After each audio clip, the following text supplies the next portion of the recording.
আপা আসসালামু আলাইকুম। ওয়ালাইকুম সালাম। আসসালামু আলাইকুম ভাইয়া। কেমন আছেন?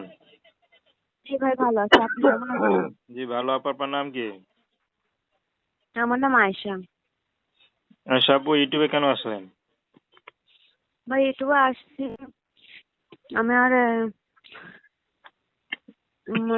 একটা ভালো একটা জীবন সঙ্গীর জন্য আসছি। যদি একটা ভালো দায়িত্ববান মানুষ পাই তাহলে বিবাহ শাদী করতাম আর কি। আর আমার আগে একটা বিবাহ হয়েছিল, সেখানে আমার একটা মেয়ে আছে।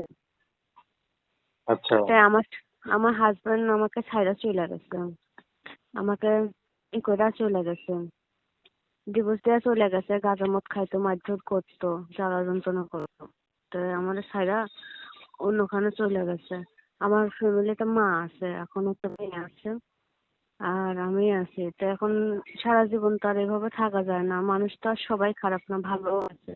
তো যদি একটা ভালো মানুষ নিজের জীবনে পাই আবার, তাহলে আর কি বিবাহ শাদী করতাম। বা যদি আমি help সহযোগিতাও পাইতাম, তাহলে আমার জন্য খুব উপকার হবে। অনেক ভাইয়েরা আছে এই আচ্ছা দেশের মধ্যে, আচ্ছা। অনেক ভাইরা আছে। কেউ যদি আমার পাশে একটু দাঁড়ায়। আমার মেয়েটা ছোট, তারা নিয়ে আমি খুবই কষ্টে আছি। আমার মাটাও বয়স্ক, কিছু করতে পারে না।